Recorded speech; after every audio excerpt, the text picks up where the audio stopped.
A gente conversa agora ao vivo com o João Azevedo, que é advogado especialista em tecnologia, para entender melhor o que aconteceu. Doutor João, obrigado em primeiro lugar pela presença aqui. Boa noite, bem-vindo. Boa noite, obrigado. Eu que agradeço o convite. Já tem explicações para isso, doutor? Como é que teria acontecido esse mega vazamento?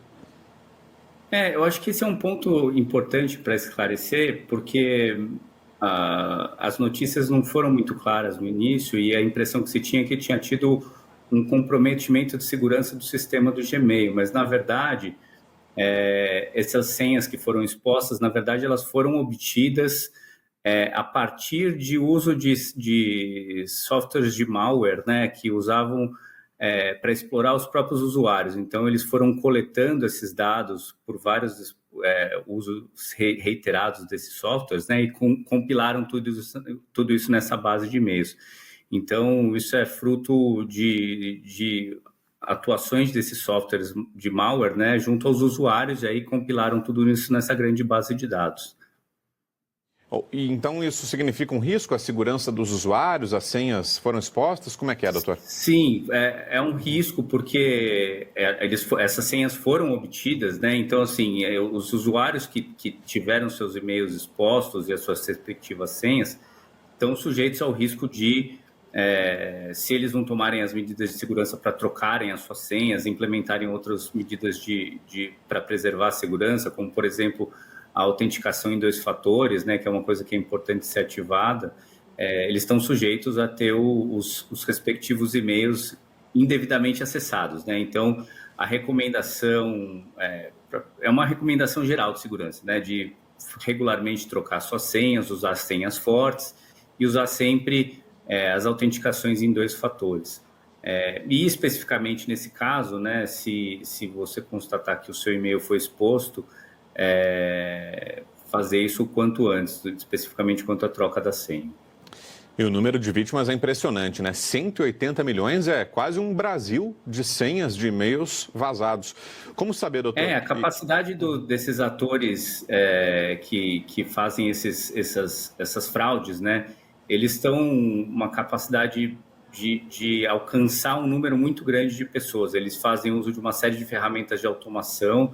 Eles sempre usam a tecnologia a seu favor, no sentido de automatizar tudo isso. Então, eles usam robôs, né, inteligência artificial, para fazer milhões de tentativas por minuto, e aí vão conseguindo explorar pessoas que, às vezes, não estão usando os seus recursos de segurança bem feitos, né, ou, às vezes, são induzidos a erros nesses que eles chamam de phishing scams, que são esses e-mails bem elaborados, às vezes que fazem parecer que você tá sendo levado a colocar a sua senha no lugar que você imaginava que era o seu e-mail, mas que não é, enfim. Então, eles têm uma capacidade muito grande de fazer coisas que parecem ser legítimas, né? E quem não está muito atento acaba caindo.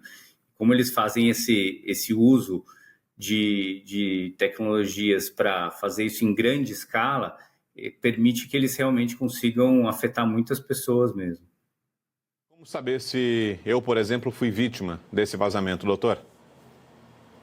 A pessoa que fez essa denúncia, né, que alertou sobre isso, ele tem um site, se você buscar, né, no seu coisa de pesquisa favorito aí, procurar por Troy Hunt, ele tem um site que chama Have I Been Pwned?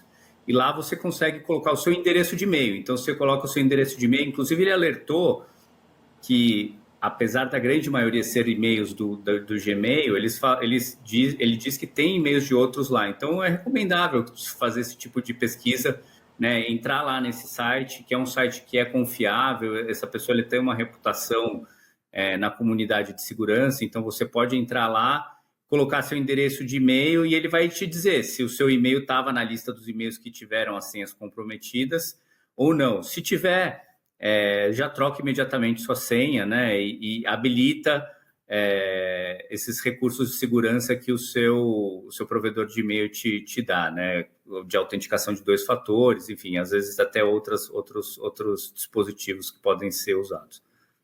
Para garantir que esse número pare nesses já impressionantes 180 milhões de contas, doutor, ou não? Pode ser que tenha, que ainda seja um problema ainda maior.